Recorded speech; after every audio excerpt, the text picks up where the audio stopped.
ঋণের টাকা শোধ করতে দেরি হওয়ায় অন্তঃসত্ত্বা মহিলার পেটে লাথি। নদিয়ার বীরনগর পুরসভার চণ্ডীতলার বাসিন্দা রাজেশ সরকার আর্থিক সমস্যায় পড়ে চড়া সুদে ঋণ নিয়েছিলেন এলাকারই বাসিন্দা অঞ্জলি চৌধুরীর কাছে। বেশ কিছু সমস্যার কারণে সেই টাকা দিতে দেরি হওয়ায় তার বাড়িতে চড়াও হন অঞ্জলি চৌধুরী ও তার ছেলে। অভিযোগ, রাজেশের অনুপস্থিতিতে তার 5 মাসের অন্তঃসত্ত্বা স্ত্রীকে অকথ্য ভাষায় গালিগালাজ ও ঋণ পরিশোধ করার চাপ দেন। রাজেশ বাড়ি ফিরতেই তার উপরও চড়াও হয় অঞ্জলি ও তার ছেলে।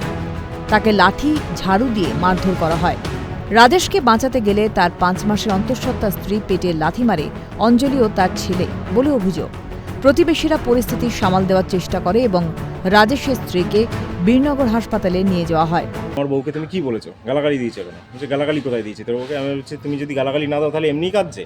নিয়ে তখন আমাকে চুলের মুঠি ধরে ধাক্কা মেরে বাইরে ফেলে দেয়, আর ওর ছেলে পেছন দিক থেকে এসে আমাকে ধরে নিয়ে শুয়ে ফেলে ও ধরেছিল আর আল্লাদি ঝাঁটা দিয়ে আমাকে মারতে। আমার বউ ঠেকাতে গেছিলো, বউকে ধাক্কা মারার ফলে ওই আল্লাদির হাঁটুটা আমার বউয়ের পেটে লেগে গেছে। তো সত্তা ছিল? হ্যাঁ ছিল, 5 মাসের।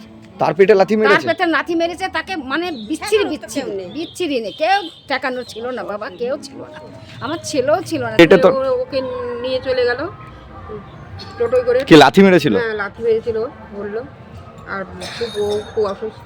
আপনারা আমরা চাইছি যেটা ন্যায্য বিচার। অঞ্জলি চৌধুরী বেআইনিভাবেই চড়া সুদের ব্যবসা করত বলে অভিযোগ স্থানীয়দের। ঋণ নিয়ে পরিশোধ করতে না পারায় ওই মহিলার মানসিক অত্যাচারে কিছুদিন আগেই এক কলেজ ছাত্রী আত্মঘাতী হন। আমার বাড়ি থেকে আমার মা, আমার বৌমা এরা আমাকে ঠেকিয়ে রাখে। তাছাড়া যেভাবে এই ছেলেটাকে যেভাবে মেরেছে কল্পনা ভাই, এই কিছুদিন আগে এই নন্দীপুকুর কোন পুকুরে একটা মেয়ে মারা গেল ওর জন্য। কলেজ ছাত্রী? হ্যাঁ কলেজ। বলে ওই রাজেশের দাদা রাকেশ এসেছিলো, এসে তখন ওর ছেলে পালিয়ে গেল। পালিয়ে গিয়ে এখান থেকে পুলিশকে ডেকে নিয়ে এসছে।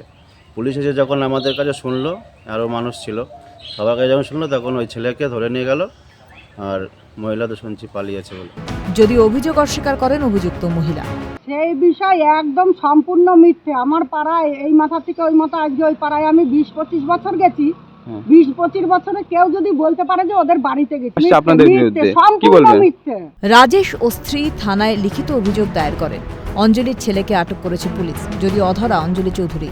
তবে প্রশ্ন এখানেই, অঞ্জলির ছেলেকে গ্রেফতার করা হলেও কেন এখনো অধরা মূল অভিযুক্ত? তবে কি এর পিছনে অন্য কোনো রহস্য রয়েছে?